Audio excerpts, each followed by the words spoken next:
Hey there everyone, as promised I'll be doing two videos again this week. This one's going to be an all question and answer session, and the next one's going to be part 2 of my journey through being an anorexic.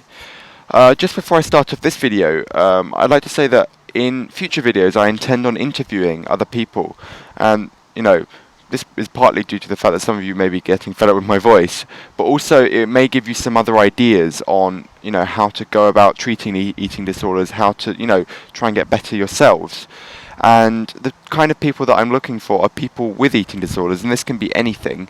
The parents of people with eating disorders, and also healthcare professionals in the treatment of eating disorders. I'd be very grateful for any help that you guys could give me. So yeah, let's start off with this video. The first question is something that I have covered before, but it was in a very, very early video, and if anything it will serve you as a sort of update. And it's how are Warren and Declan from My Boy Anorexic, have they recovered too? Well, yeah, I am still in contact with them. We're still in contact through Facebook and other means, and both of them seem to be doing okay. I maintain contact with Declan a lot more because we had a lot more in common while we were in treatment together, mainly because we were a similar age to one another. So yeah, we've played countless games of Halo with one another on Xbox, and just talking to him on Facebook, he seems to be doing okay.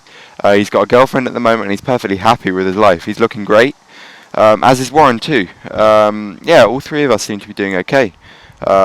I do intend on meeting them at some point, but I have no idea when. I'm just trying to, sort out my calendar, and if I can, I'll try and get a video with them included, if that's what you might want.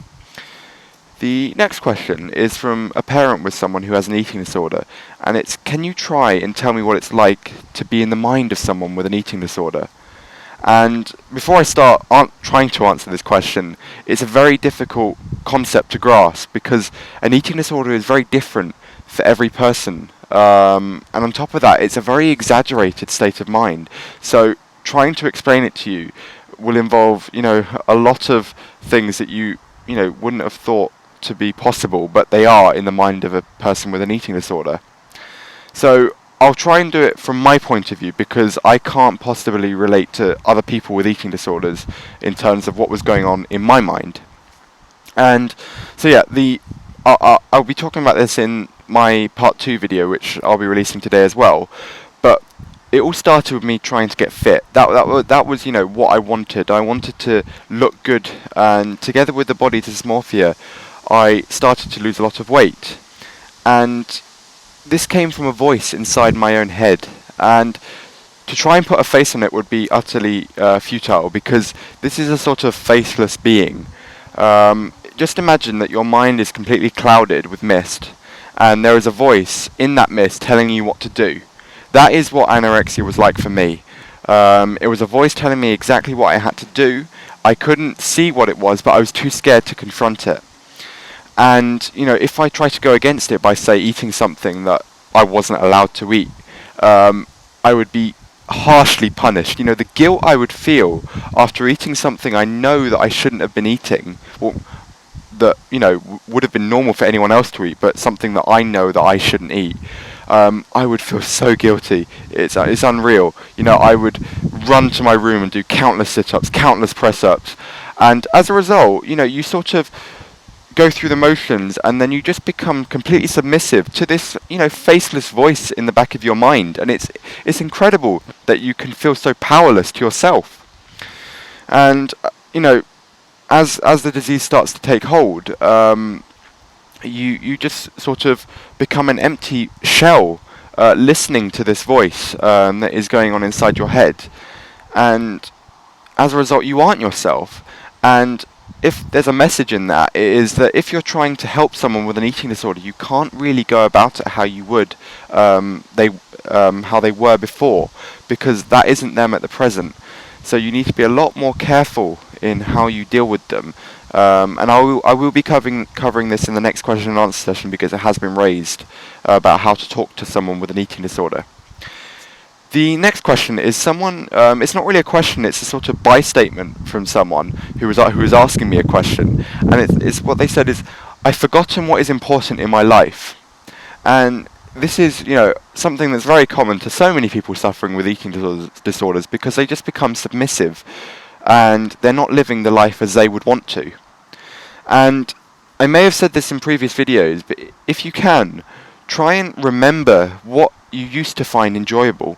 And the way I did this was, I looked at old pictures on my laptop, just photographs of how I was when I was younger, the things I used to do. I was a very happy child. As I said in the part 1 video that I released last week, I was the kid that was always, trying to climb a tree and then would just jump down for the hell of it. And when I was suffering from anorexia, I completely forgot about this, and there is actually a picture of me when I was in the treatment facility of me just jumping out a tree because I was just like, oh my god, I forgot that I used to enjoy doing this. So yeah, you should also try and talk to other people, so your friends, your family, because when you have an eating disorder, you forget about what's important in your life. And if you can talk to them about it, they will try and remind you, jog your memory on what you found important beforehand. And if you do that, you'll begin to think, oh yeah, I completely forgot about that. Let's try and do that again. And then you'll have a sort of positive mindset onto which, you will just feel better when you do these exercises. Also, another thing that you should try and do is to try and think about your ambitions in life. Because if you can look towards the future, you'll begin to realize that anorexia, bulimia, obesity is not going to be a part of that ambition. And as a result, you may become a lot more inclined to say, alright, I need to get better, let's start doing this. Okay, the last question that I've been asked is, have you felt any prejudice against you being a male anorexic? I.e., are there any stereotypes against male anorexics? And yeah, of course there are. Looking in magazines and whatever, the idea of what a male should look like is highly muscular. They should be fit. They should be, fighting fit, capable of doing anything. And if you say, I have an eating disorder, people sort of stigmatize you as a weak individual. And this is something that I've come across countless times, talking to people with anorexia who are males, and also in the treatment facilities. So yeah, there are prejudices against me, when I was anorexic, but the thing that I did was I completely cast out of my mind, and being in a treatment facility, it almost does that for you by default, because you are so secluded from the rest of the world in this giant bubble that you just go about your life and try and get better. But if you can try and cast these prejudices out of your mind, it will do a whole world of good. And the second part of this question is, are there more stereotypes of females than there are for males? And, this is just an opinion for me, but I feel that there are, mainly because the media sensationalise female anorexia more than they do male anorexia. However, I cannot stress how bad all stereotypes are. Just because female anorexics have more stereotypes to them doesn't mean that they're equally detrimental to the treatment as they are to males. So yeah, that's the end of this video. I'll be now filming the second part of what it was like being an anorexic, and it's just about to rain actually, so I might have to move. Alright, thanks, see you next week.